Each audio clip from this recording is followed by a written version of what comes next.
በየቀኑ ጠዋት መስታወት ፊት ሲቆሙ መጀመሪያ የሚያዩት የሆድዎን ግዝፈት ወይንም ቦርጮን ነው? እሱን ለማጥፋት አስበው ጂም መሄድ ሰልችቶታል? ወይንስ ከባድ ስፖርት መስራት የማይችሉበት የጤና እክል አለቦት? ብዙዎቻችን ቦርጭን ለማጥፋት የግድ ጂም መሄድ ወይንም ራሳችንን በረሃብ መቅጣት ያለብን ይመስለናል። ነገር ግን እውነታው እንደሱ አይደለም። ዛሬ ያለምንም ከባድ ስፖርት ጥቂት የአኗኗር ዘዴዎችን ብቻ በመቀየር የሆድ ስብዎን እንዴት ማቅለጥ እንደሚችሉ 5 ሳይንሳዊና ቀላል ምስጢሮችን እነግሮታለሁ። ተከታተሉ። ቪዲዮውን ላይክ በማድረግ ጀምሩ። ለቻናሉ ደግሞ አዲስ ከሆናችሁ ሰብስክራይብ በማድረግ የደወል ምልክቱን በመጫን ቤተሰብ ሁኑ። አብረን እንቆይ። ወደ መፍትሄው ከመሄዳችን በፊት አንድ ነገር እንረዳ። ይህ ስብ ወይንም ቦርጭ የምንለው በሕክምናው ዓለም ቪስራል ፋት ይባላል። ታዲያ ይህ ስብ በቆዳችን ስር ብቻ ሳይሆን ውስጥ ባሉ አካላቶቻችን ውስጥም ይከማቻል። ለምሳሌ ጉበታችን ውስጥ፣ አንጀታችን ውስጥ፣ ጨጓራችን ውስጥ ይከማቻል። ለረጅም ጊዜ ከተከማቸ ደግሞ እኛን ለስኳር በሽታ፣ ለደም ግፊት በሽታ፣ ለልብ በሽታ እንዲሁም ፋቲ ሊቨር ዲዚዝ ለሚባለው በሽታ የማጋለጥ እድል አለው ማለት ነው። ታዲያ ዛሬ የምናየው ይህንን አደገኛ የሆነ ስብ እንዴት በቀላሉ ማቅለጥ እንችላለን የሚሉትን 5 ሳይንሳዊ መረጃዎችን እነግራችኋለሁ። ተከታተሉ። እንግዲህ የመጀመሪያውና ቀላሉ መንገድ ምንድነው? ውሃ መጠጣት ነው። ነገሩ ግን ያለው እንዴት ነው የምንጠጣው የሚለው ነው። ጥናቶች እንደሚያሳዩት ከማንኛውም ምግብ በፊት ከቁርስ፣ ከምሳ፣ ከእራት 30 ደቂቃ አስቀድሞ ግማሽ ሊትር ወይንም 2 ብርጭቆ ውሃ መጠጣት ከባድ የሆድ ስብን በከፍተኛ ሁኔታ ይቀንሳል። ይህ የሚሆነው በሁለት ምክንያት ነው። አንደኛ ሆዳችን በከፊል ስለሚሞላው ከመጠን በላይ እንዳንበላ ያደርጋል።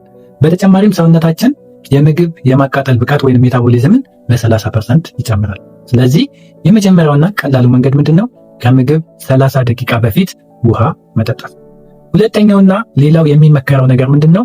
በቂ እንቅልፍ መተኛት ነው። ሁለተኛውና የሚገርመው ነገር መተኛት ነው። አዎ ሰምተዋል፣ መተኛት ነው። በቂ እንቅልፍ አለመተኛት ቦርጭ እንዲወጣ ከሚያደርጉ ዋና ዋና ምክንያቶች አንዱ ነው። በቀን 6 ሰዓት በታች የምንተኛ ከሆነ በሰውነታችን ውስጥ 2 ነገር ይከናወናል። አንደኛው ምንድነው? የረሃብ ሆርሞን የሚባለው ግሬሊን የተባለ ሆርሞን በከፍተኛ ሁኔታ ይጨምራል። ሌላው በተቃራኒ ደግሞ የጥጋብ ሆርሞን ተብሎ የሚጠራው ሌፕቲን ይቀንሳል። ስለዚህ ሰውነታችን ሴንስ የሚያደርገው ምንድነው?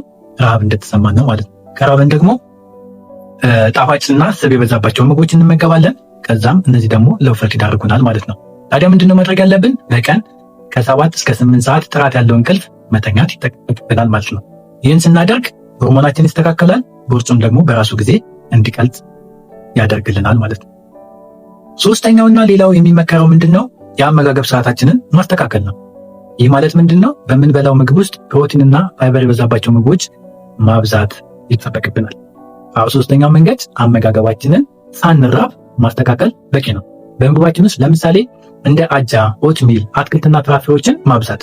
እነዚህም በምንበላ ጊዜ በሆዳችን ውስጥ ለረጅም ጊዜ ስለሚቆዩ እንዳንራብ ያደርጉናል። በፕሮቲን የበለጸጉ ምግቦች ለምሳሌ እንደ እንቁላል፣ ጥራጥሬዎች፣ ከዶሮ የሚዘጋጁ ምግቦች። እነዚህ ደግሞ ሰውነታችን ምግቡን ለማንሸራሸር ወይም ሜታቦላይዝ ለማድረግ ራሱ ብዙ ካሎሪ እንዲያቃጥል ያደርገዋል ማለት ነው። በቀላል አማርኛ ምንድነው? ካርቦሃይድሬት የበዛባቸው ምግቦች ስንመገብ ቶሎ ይርበናል።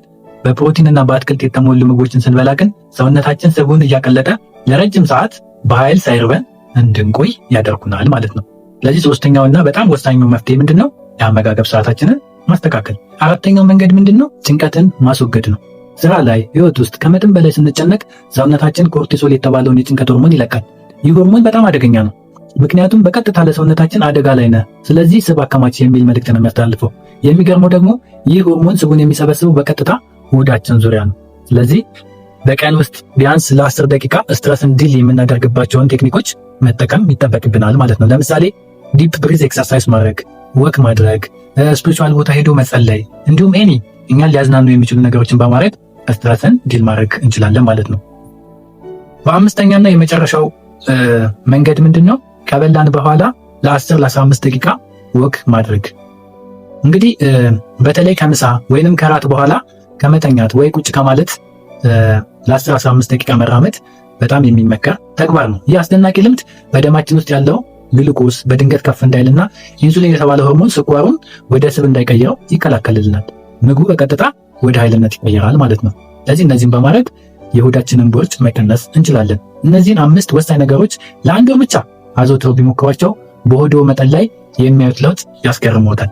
እስኪ ሁላችሁንም ቻሌንጁን ተቀበሉና ሞክሩት፣ ለውጡን ታዩታላችሁ።